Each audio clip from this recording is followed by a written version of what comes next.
Good evening, everybody. Chanukah Sameach. Thank you so much for coming. Keep eating your donuts. If you're eating donuts, sit back and enjoy.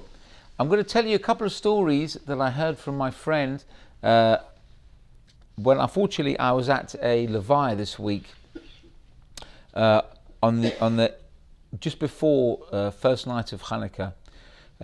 So I met a friend of mine there called Yitzi, and he told me this story. There was a Chevra Gedisha in America who got a call from a certain fellow who said, we have a person who's passed away, we believe he's Jewish, therefore we understand you being the Jewish Burial Society, you'll need to bury him in a Jewish cemetery. If you want to come and get him now, otherwise we're going to put him in the regular cemetery. Okay, fine. So Chevra Gedisha, when they hear this, they always ask, how do you know he's Jewish? Do you have any indication? No, there was no indication that he was Jewish. At least they didn't know, the people who were called in.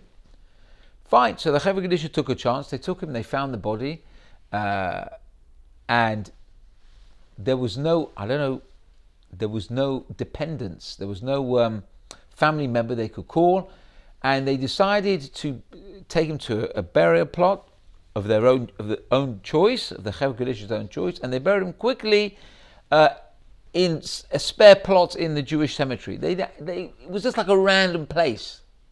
Okay, they buried him there. A few days later, or maybe a day later, they got a call from the son of the fellow who had passed away, and he said, "Thank you very much. I understand you interred my father in a Jewish burial plot. Thank you very much. Can you tell me where you buried him?" Fine. They told him where. He found his way there. Shortly after the son had found the burial plot of his late father, he called the Chevra Gedisha and he said to them, "How did you know where to bury him?"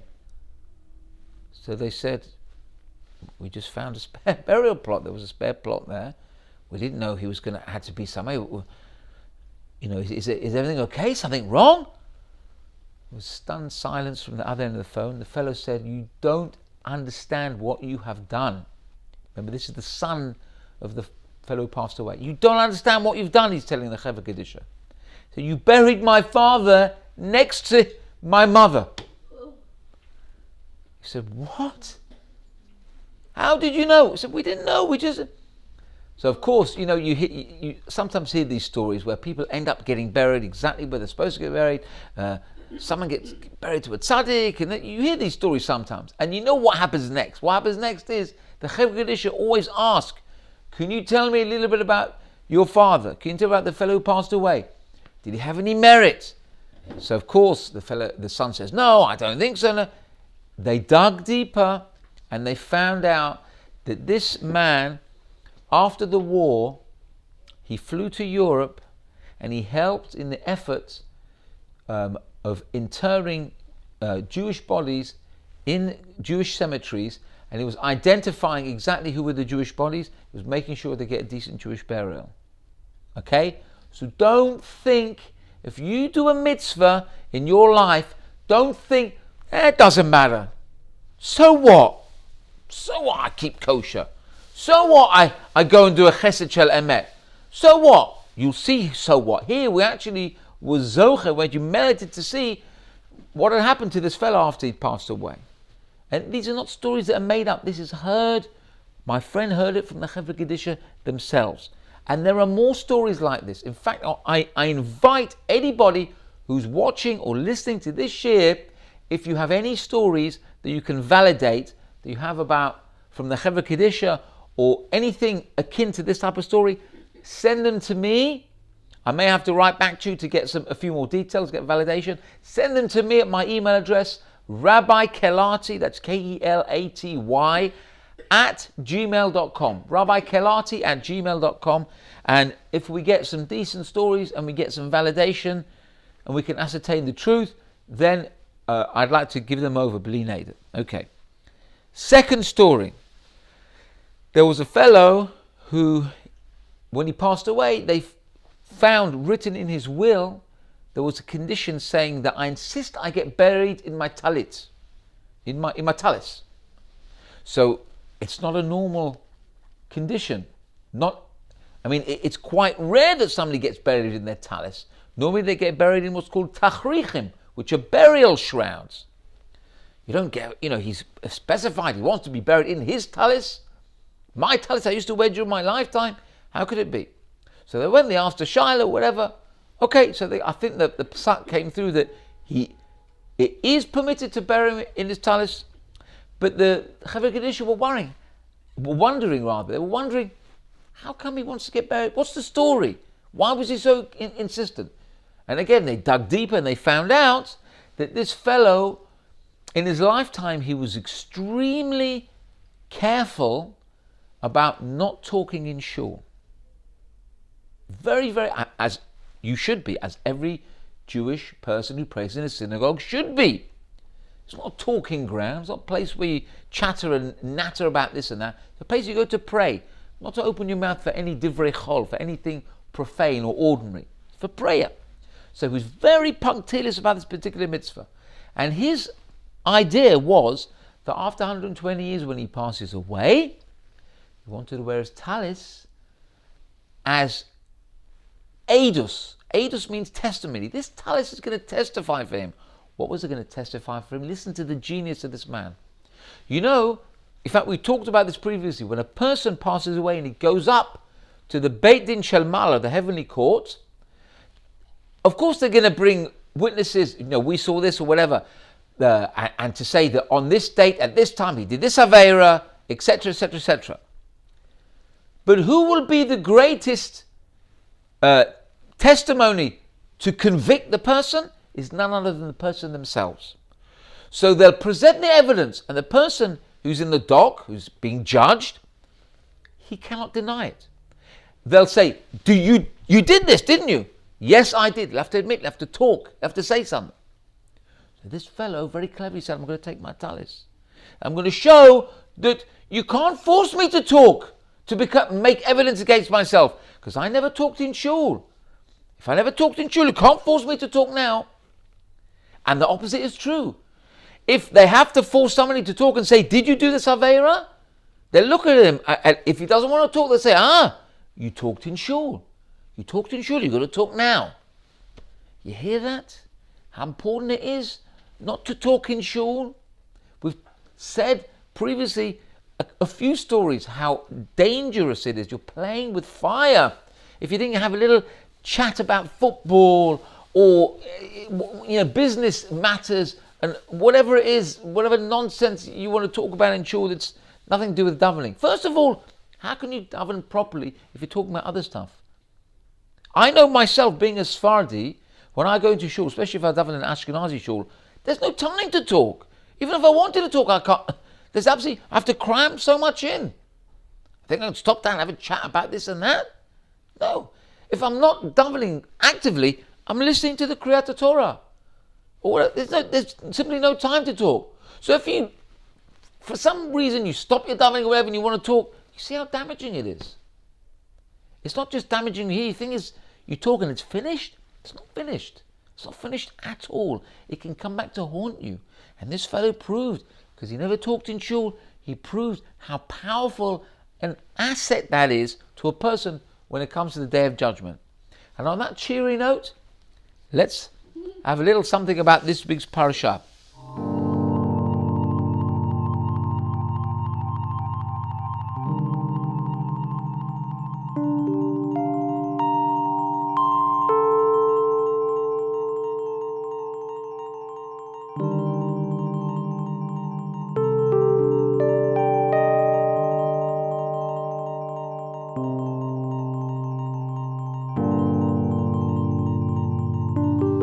Okay, so we start off by saying Yehuda is now going head to head with Yosef, although he doesn't know that he's Yosef. It says Bi Adoni, and we had a couple of previous shurim. One was called Lockdown, and one was called Of Rage and Love. I would suggest, as I always do, I know I sound boring when I say this, but I would suggest, if you get a chance, listen to those two shurim. They should be on TorahAnytime.com.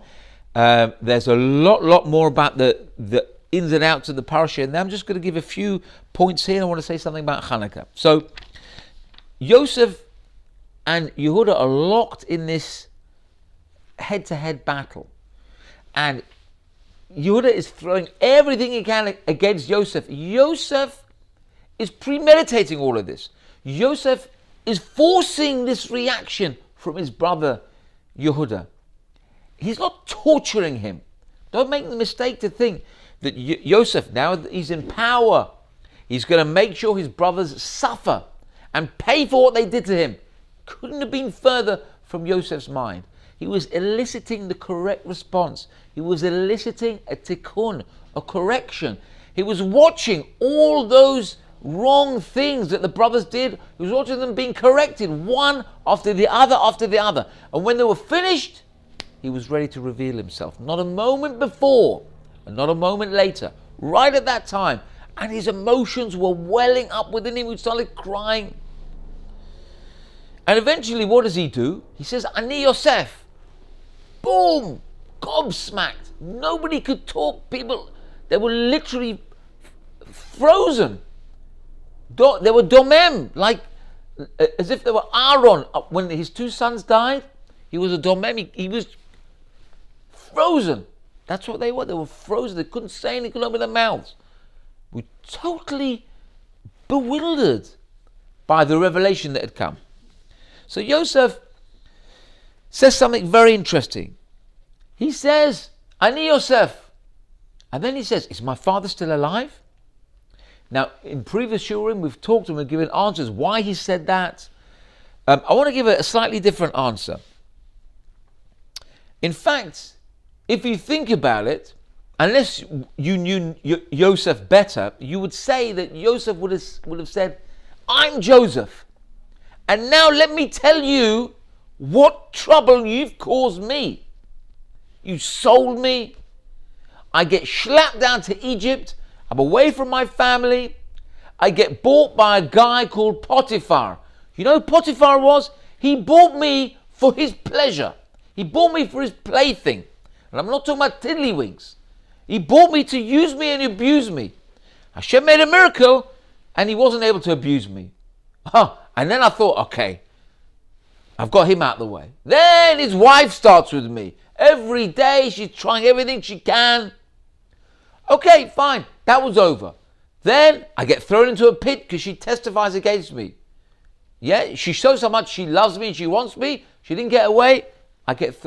She didn't get her way with me. She throws me into prison. I get thrown into prison. 12 years I spent in prison because of you. You see what you did? And then afterwards, I come out. And then I marry Osnat. Osnat, who happens to be the stepdaughter, the adopted daughter of Potiphar and his wife. So I married their daughter. Yeah? So now what? Now I'm married to Osnat. Fine. Now look what I've got for a father-in-law. Somebody who wanted to do God knows what he wanted to do with me. And then guess who I've got for a mother-in-law? Yeah? We talked about Shverzilla. This is Shvigazilla. My mother-in-law was the one who put me in prison. I should have such a mother-in-law now. And he could have gone on and on and on and on. What does he say? Not one word of rebuke comes from his mouth. Not one word of, he didn't bash them at all, nothing. He just says, is my father alive? What was the idea behind this? The idea is, he wanted to portray that all this was from Hashem. All my suffering, all the torture, the mental torture, the physical torture I had to go through, all this, I know it's from Hashem. I'm not even going to talk about it. I don't want to mention it. You know what I'm going to mention? I'm going to mention the future. I'm going to talk about where we're going to go from here. Forget the past. I don't care about that. What's done is done. What about my father? What about building for the Geulah? What about, how is he? How are we going to build a future? How are we going to work together? How are we going to make sure that the Shvatim stay on the straight and narrow and take the future of the Jewish people forward? That's what he thought. That's such an important message. So many times a person has Taurus, he has problems. And what do? What's the worst thing you do? You suffer from these problems, and then you relive them. And you keep reliving them. Every time you have a bad moment, you relive your suffering and relive your pain. You can't let the suffering go. Now, of course, I would not for a moment belittle a person's suffering. I don't know who's watching this, who suffered what. I'm sure a person feels suffering. It's valid. You feel your emotions. You're not stones. You're not emotionless. Of course, there's pain, but there's got to be a time when you work to release that pain. To get rid of that pain, you've got to look to the future. You've got to say, look, Ad Kan, until here. Now I've got to stop. I've got to deal with my pain, put it to one side, and look to the future. Yosef was on such a level that he could do that immediately. Not a second passed before he worked towards the future. That was the chokhmah, the incredible wisdom of Yosef. He's not called Yosef HaTzadik for nothing. See what incredible foresight he had. So now what happens? Everything is mid-galgel, everything keeps rolling forward, and now Yosef brings his father down to Egypt. And there's an epic meeting between Yaakov and Yosef. Now, something very significant happened within that meeting. And if we look forward and we go to Perek Mem Zayin, Pasuk Chet. Vayomer Paro el Yaakov. So now at this epic meeting between Yaakov and Paro says to Jacob, Kama yemei shemei chayecha. The first thing that the Torah tells us that Pharaoh said to Yaakov was, how old are you? Not, hello, I understand you're Joseph's father. Pleased to meet you. He just says, how old are you? Strange thing to ask. You see Yaakov's reply, Vayomer Yaakov el Paro, Yemei shnei megurei shloshim u'ma'at shana, ma'at v'ra'im hayu yemei shnei chayei, v'lo hisigu et yemei shnei chayei avotai b'mei megureihem. It sounds like Yaakov is having what we call in the UK, he's having a whinge. He's having a good old whinge. He's saying, my life already. My life. You want to know about my life? I had a problem with Dinah. I had a problem with my son Joseph, as you very well know. Not to mention my brother Esav. And what about Lavan? You want to talk about life? You want to talk about my life? I'll tell you about my life. Sounds like he's offloading his problems on Paro. And we see that the Midrash tells us that those words that left Yaakov's mouth had disastrous consequences. Disastrous for him, disastrous for all of Klal Yisrael, and disastrous for world history. Why? Because he shouldn't have complained about his suffering.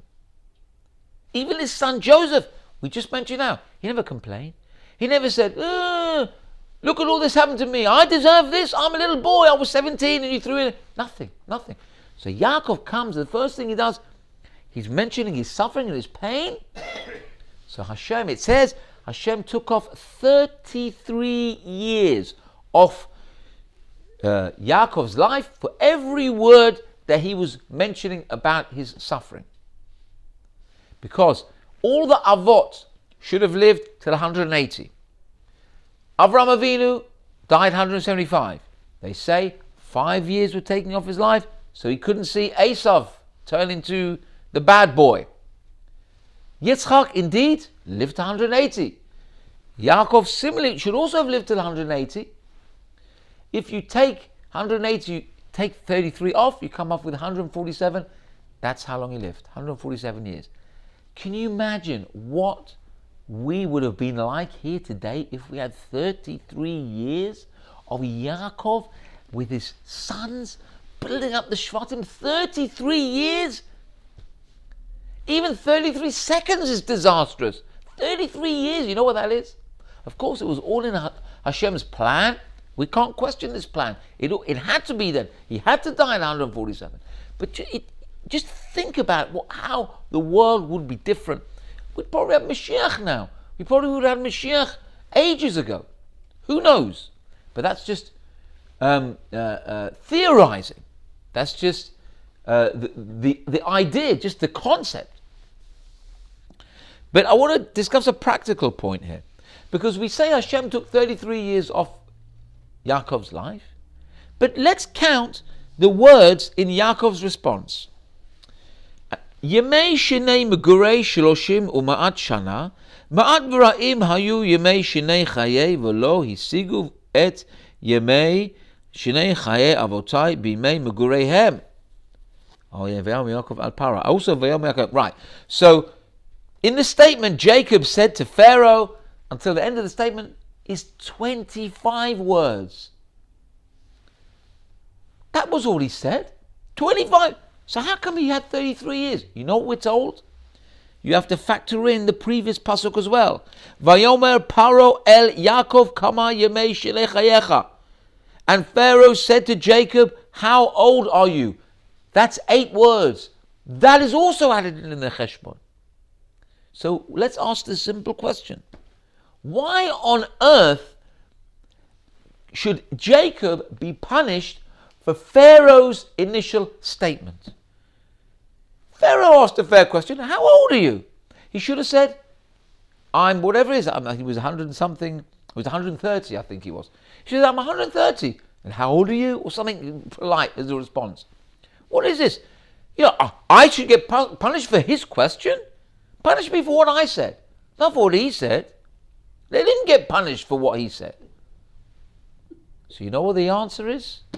The answer is a very sobering answer. Because Pharaoh's question was not a random question.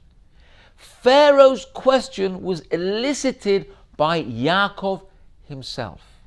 In other words, Yaakov, when he came in to see Pharaoh, his face looked weather-beaten. He looked his age. He looked like he'd been suffering with all the suffering that he'd been suffering. He looked like it. Now Pharaoh looks at this old man in front of him. He says, what is this? This is the father of Joseph, of Tovnat Paneach, to give him his alternative name. What on earth could have happened to this old man to make him look so miserable? So because Jacob looked sad and miserable and depressed, whatever it was, therefore Pharaoh asked the question. It was because he saw Jacob. Otherwise he wouldn't. If Yaakov would have come in dancing in and said, hey, how are you? What a nice palace you got here. Jacob would have said, Pharaoh would have said, oh, lovely, pleased to meet you. Come, sit down, have a cup of tea or have a cup of whatever it is. Have a cup of Egyptian mitz. No, he came in with a sullen, sad expression. That's why Yaakov was punished, not just for his own statement, but for the statement that led to his statement. How sad that is. So a person should always, if you feel sad, now nobody, again, I want to stress this again, I'm not condoning, I'm not denying anybody feeling sad. You've got every right to feel sad. But at least try your best. I hope I'm not upsetting anybody. Try your best to put on a brave face. Try your best to, I know nobody feels happy all the time, 24/7. It's impossible. Nobody's like that. No, they say tears of a clown. That's the phrase the world uses. Because very often you see people who are happy and they have a sad story. But Sachakol, at the end of the day, at least they've got a happy face. I wasn't going to say this, but that story about the rabbi in the times of the Gemara, or the times of the Mishnah rather, who came and he saw Eliyahu Navi, and he asked Eliyahu Navi, can you tell me, is anybody here in the marketplace who will have Olam Haba? And he said, yes, those 2 people there. Who were they? They were jokers, they were comedians, because they made people happy. So it's a wonderful thing. Maybe they were miserable, who knows? Maybe they were sad, but they put on a happy face. They made other people's happiness their priority. See how important it is? So you feel pain, nobody's denying you should feel pain. It hurts. It hurts sometimes when you suffer. You should put on a brave face. I'm sure we all have our own stories of people who we know who've suffered and they still put on a brave face. I'm instantly reminded of my Auntie Ronit, who's married to my mother's youngest brother. You know, we went to my Auntie Ronit and my Uncle Mordechai, Harav Mordechai Moradi. We went there for one Shabbat, maybe 15, 16 years ago. And we had a wonderful Shabbat meal. And at the end of Shabbat, we found out that I think it was on Erev Shabbat, my Auntie Ronit's mother had died. Now, she was very close to her mother. I know how close she was to her mother because I went to the Levaya and I saw how broken she was. I've never seen her even have a tear from her eye. She was beside herself at the Levaya. And she felt that pain on Shabbat. We had absolutely no idea. My wife and myself were there at that Shabbat table. We had absolutely no idea. She didn't show it, whatever. Her husband, my Uncle Mordechai, no sign, nothing. After Shabbat, that was a different story. Why? I'm not going to put my suffering ahead of Shabbat, ahead of the guests at my Shabbat table. They should share my suffering. I should show and display my suffering on Shabbat. And there are many stories like this. This is one I experienced and I saw firsthand. When they feel their pain, they can put on a brave face. It's an example for us. We should try our best to put on that veneer. And you know what? Tocho kabaro. Maybe the outside will influence the inside. If we walk around like a miserable wreck, people will treat us like a miserable wreck. And they'll feel sorry for us and everything. We go to sympathy. And then that's a downward spiral. Put on the brave face, and maybe the outside will influence the inside. In fact, that's actually the theme of my shir now, is the outside versus the inside. So, I'm going to talk a little bit about Chanukah, and I'm going to end up with a little point from the parasha.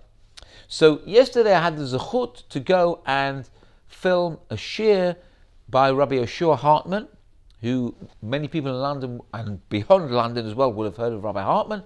He's the world expert on the Maharal. He's translated the Maharal's books, if I'm not mistaken. And he is a teacher in Hasmonean, he's a teacher in the Hendon base, and he gives shiurim all over. And he gave a shiur yesterday in Munks, and he said a couple of interesting things which I simply could not miss out. You know, Hashem sends me to these places. I feel He sends me so that I can tell you. He sent me to Rabbi Frand, He sent me to Rabbi Pesach Krohn, He sent me to all these wonderful, amazing Rabbanim, and I'm literally just the mouthpiece. I'm just bringing what they said, I'm bringing it to you. This is what he said. He said, you know what the problem was with the Yavanim, with the Greeks? Their problem was not that they wanted Jews to remove all signs of Judaism. You can't be Jewish. They said, b'chavod, you want to be a Jew? Put your couple on, no problem. Go out in the street, wear a couple, no problem. You want to eat your chicken soup? Eat your chicken soup. Chopped liver, no problem. Chulent, kugel, chavod, vakasha. But hold a Gemara in your hand. No. This we don't allow. What was the difference? You're doing something external, you're showing people you're Jewish. That's no problem. But when it comes to the inside, this we don't want. It has to be external, to show. But anything on the inside, we don't want. Why? Because they held that anything you don't see, it doesn't matter. What you see is what you get. What you don't see, that's irrelevant. It doesn't figure in anything. So why worry about it? So come join us. You can bring your culture with you. That's very nice. Come and bring your chicken soup. Come to we want your culture. We've got our tabbouleh and whatever, Greek salad. No problem. Come bring hummus and tahina. Maybe that's not Jewish. Come bring chulent and kugel and kishka. That's no problem. Or if you're Sephardi, hamim, whatever is choresh, chobeli. Come bring all your Sephardi dishes. No problem. We'll come and we'll have one big party. But all that stuff that we can't see, all that thing which influences the neshama, what's the point? We can't see anything. There's no such thing as something inside that makes it a significant part of a person. No, it's what you bring to the table, what you put on the table, what you wear, what you look like, all the things that are tangible. But intangible, no. And he brings the following two stories to show that this midah, this what he calls a tolada of Tarbut Yavan, a derivative of the Greek culture, he says is still alive and kicking in Judaism today, shockingly enough. And he brings the following two examples. The first example he brings happened apparently this last week. So, he said, he teaches on the Sunday as well, Rabbi Hartman. So he said he got a phone call from a parent of one of his students who he was teaching. It wasn't a phone, it was a text. He texted the rabbi saying, my son will not be coming to learn today because he has to stay home and help me. We have a family simcha, we have a bat mitzvah, and I need my son to come and help me set up, Now, on the face of it, that sounds amazing, What better way of showing kibbud av v'aim? You have your son helping you. It's fantastic. The son can be Mekayim kibbud av v'aim. He can be Mekayim. He can fulfill the mitzvah of honoring your father and your mother, and he's helping for a family simcha. Fantastic. Said Rabbi Hartman. I hope I'm not dropping him in it now. Anyway, he said it in a public share, so I presume he doesn't mind me repeating it. But he said, that is all a bluff. It's a fake. Why? And he gives the example. He said, imagine if this boy was not a boy, but he'd left school and now he's a working person. And he's a lawyer or he's a doctor.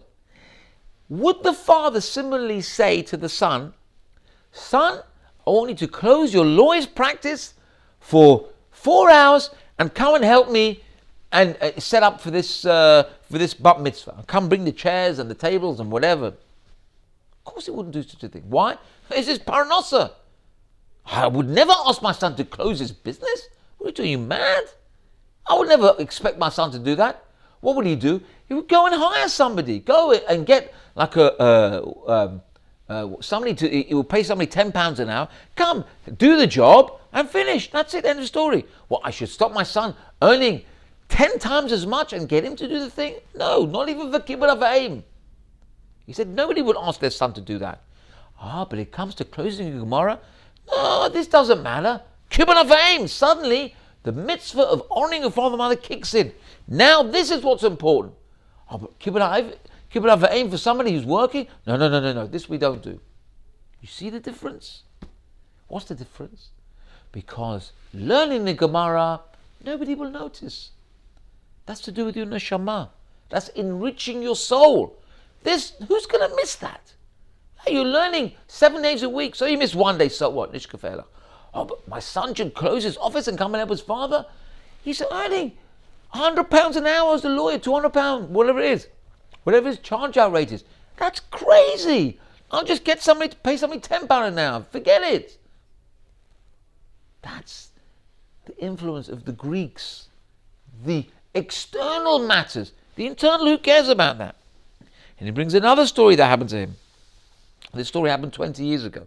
He said he was in Sao Paulo and there was a certain rich person there who wanted to make a Chanukah Bayit. He built this grandiose home and he's advising people to dedicate the house, etc. It's a wonderful thing.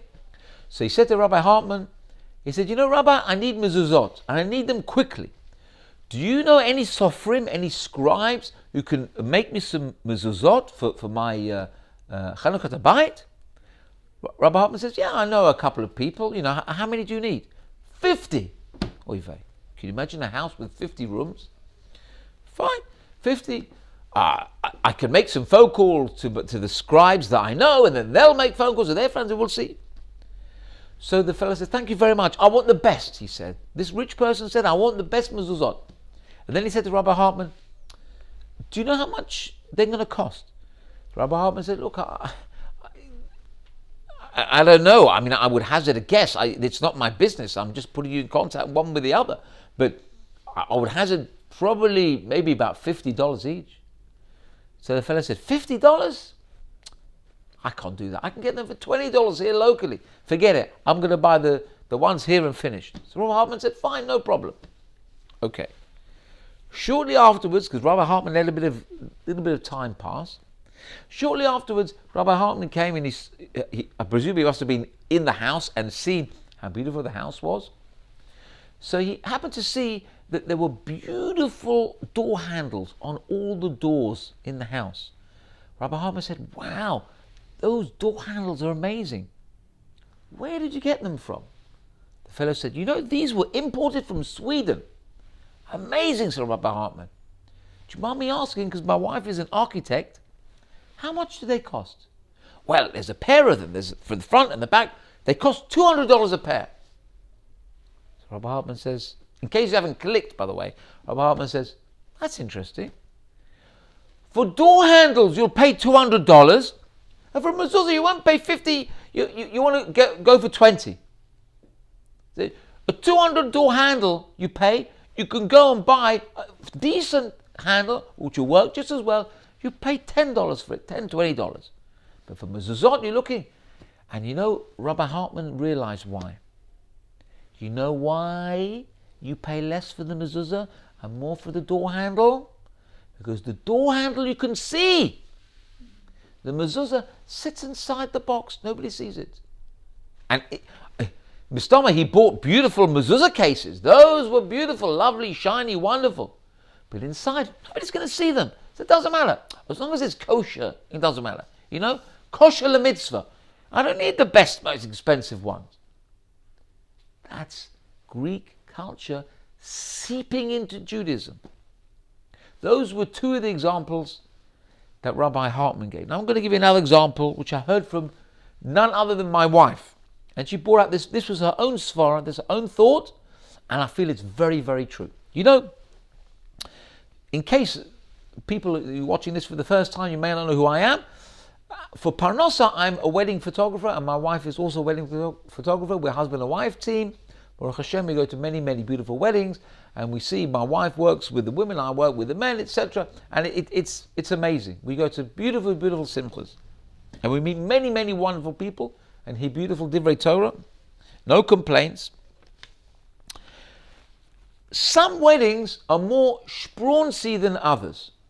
Some weddings, they spend untold amounts on the band, and on the caterer, and on the flowers, etc., etc.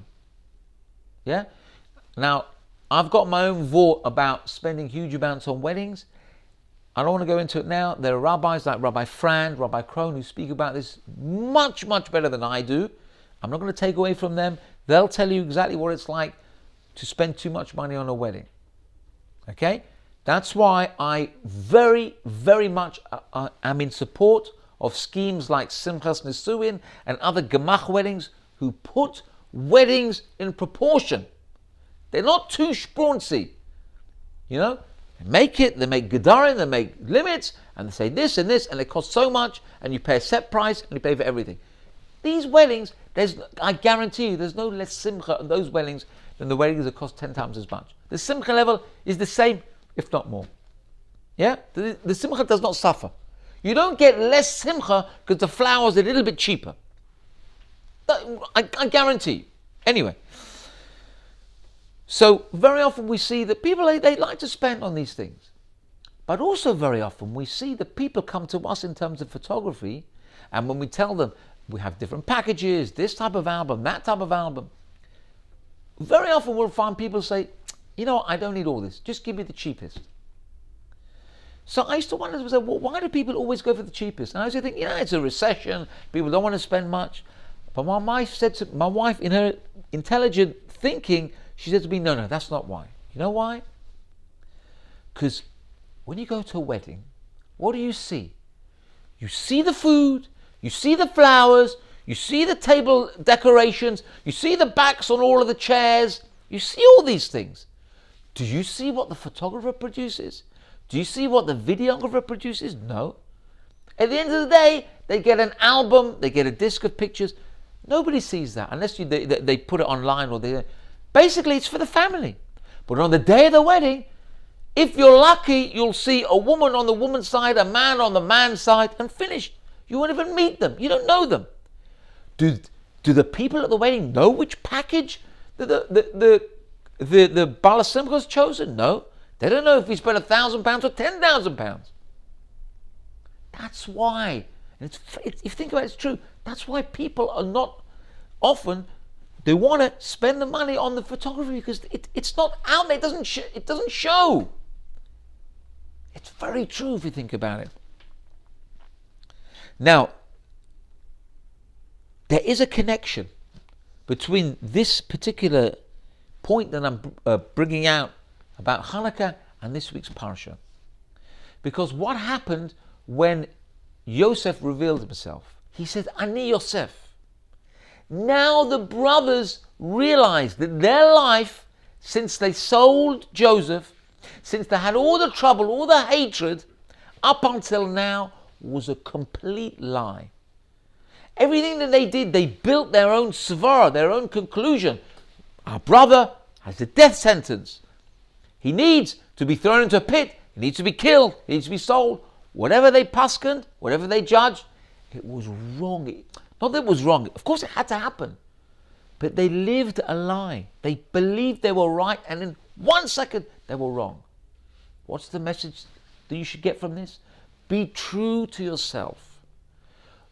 Question your motives. Question what's right. Find what's right and stick to it. Don't live like a Greek who only goes for what shows. What about the inside? What about if your ruchniyut, your spirituality is going to get affected? Are you going to live a life where everything is external? Where you're only showing people how much money you've got? And what about inside? What about what's going on inside your neshama? Is your neshama starving? And you don't care because people don't see it? Be true to yourself. That's the connection between the message of Hanukkah and the Greeks and this week's parsha when Joseph reveals himself. The message is be true to yourself. I'm going to bring one last point about the parsha and I'm going to let you go. So, there is another epic meeting in the parsha. That's when Yosef meets his baby brother Binyamin. Now you can only imagine the pure simcha that must have been coursing through Binyamin's entire being when he met his brother that he thought he would never see again. He didn't even know if he was alive. 22 years. Binyamin was a little kid. Now he's married. He's got 10 children. Can you imagine? He just wants his brother to have the nachas. Look, you've got 10 nephews. Can you imagine the two of them meeting and hugging? And the Torah tells us, when they met, they were crying. They fell on each other's shoulders. But the Midrash tells us something a little bit deeper. You know why they were crying? And we mentioned this in previous shiurim, that Yosef was crying because of the Beit HaMikdash that will be built in the territory of Binyamin that was going to be destroyed. And Binyamin was crying because of the Mishkan that was in the territory of Yosef that was also going to be destroyed. And basically they're both crying about the Mishkan and the Beit HaMikdash. Many years' time, their two territories, because the Mishkan and the Beit HaMikdash will be built on both their tribal ancestral territories. They were both going to be destroyed. That's what they were crying about. Now, of course, it's a terrible tragedy. Of course they were going to cry about that. But the Divrei Yisrael asks a very interesting question. He says, look, at the end of the day, the brothers are meeting each other. Why are they crying about something which is going to happen in so many years' time? They'll both be dead. They won't see it. There's so much happiness and joy that's going to happen before then. Why are you crying about something that it doesn't even begin to start? Of course they were crying tears of joy at seeing each other, but it was like a bittersweet. So there's one answer which the Divrei Yisrael gives, which is amazing. The brothers were crying because of what got them into this whole situation in the first place. What was the basis of why Joseph was thrown into Egypt, into this whole story and everything that he suffered? It all happened because of Sinat Chinam, because of baseless hatred, because the brothers hated Joseph. Why were they crying now, Joseph and Binyamin? That hatred was not eliminated. It's still going to rear its ugly head in hundreds of years' time, because that's what's going to destroy the temple, is baseless hatred. We thought we had it licked now. We thought now the brothers they're all contrite, they're all very sorry, they made up for it, everyone's happy, they're all touchy-feely, kissing everything. No, that's not the end of the story, because it's going to come again when the temple will be destroyed for that very reason. And that's why they were crying. Another point, how come they were crying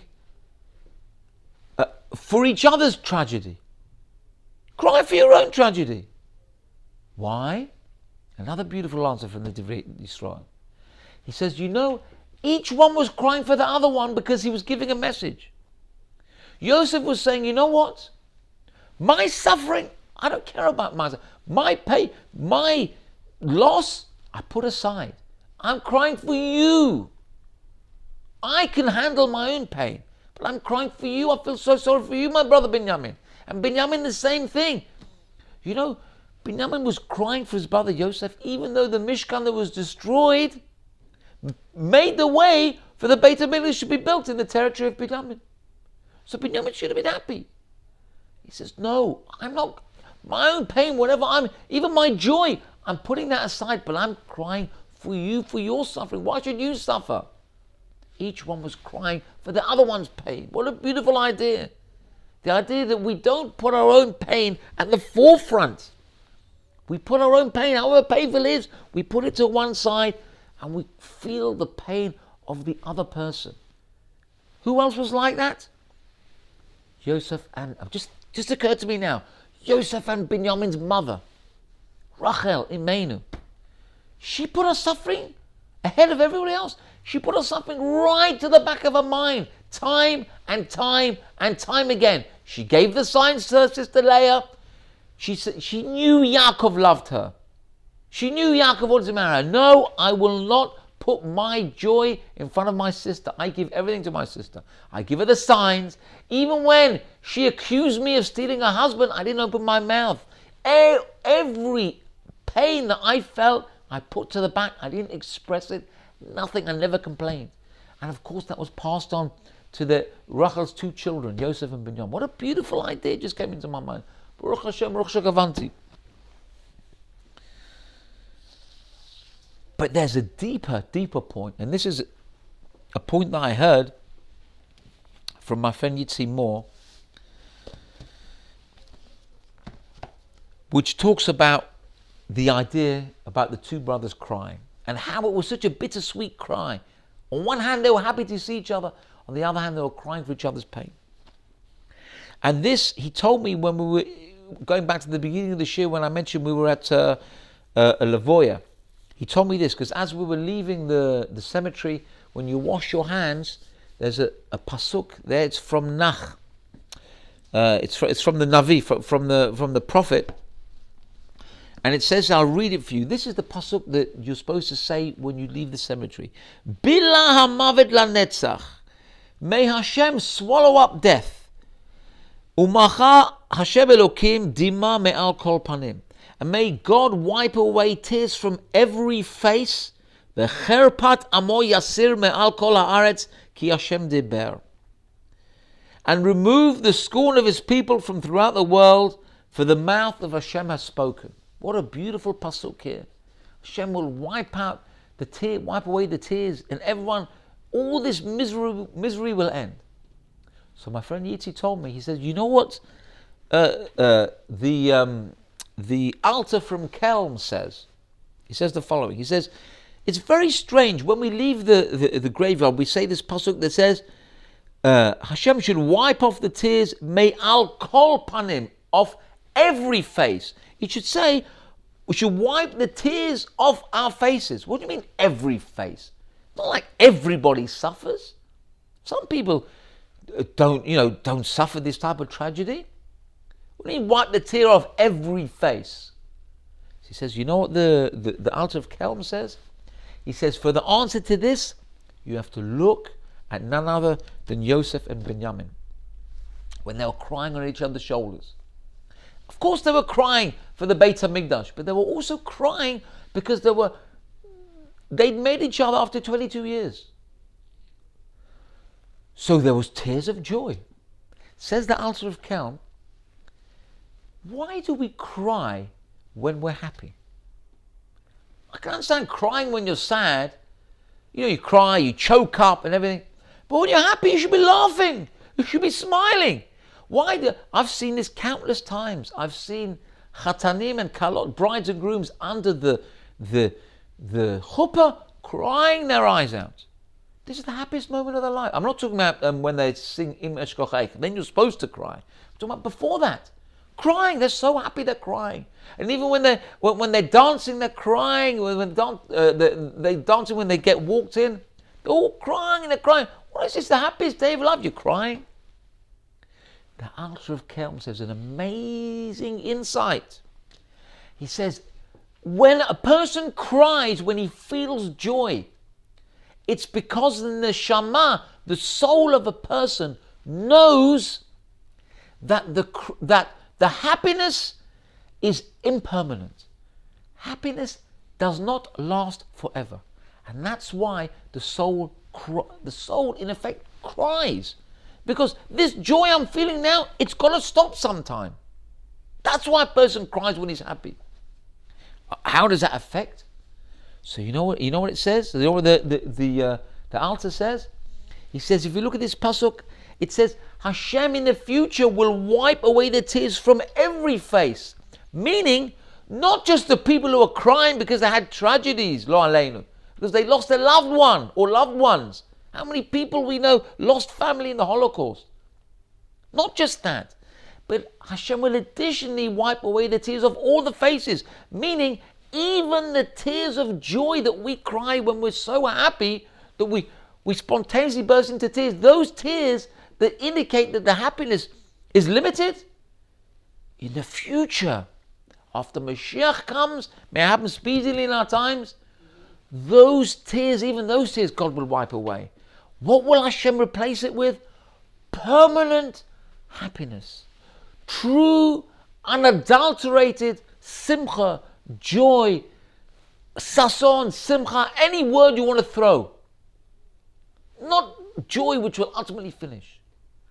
Yehi Ratzon, all of us should see that day when Hashem will wipe off dima me'al kol panim, the tears of all our face. Definitely the tears of sadness we want to wipe away. Definitely, we don't want them anymore. We've had too much sadness in the history of the Jewish people. Too much. We also want to wipe away the tears of joy, and we want them replaced with the ultimate simcha, the simcha lenetzach. May happen in our days. May we see that joyous moment with the binyan Ariel, the binyan ad day ad, v'chein yasom v'lamar amen.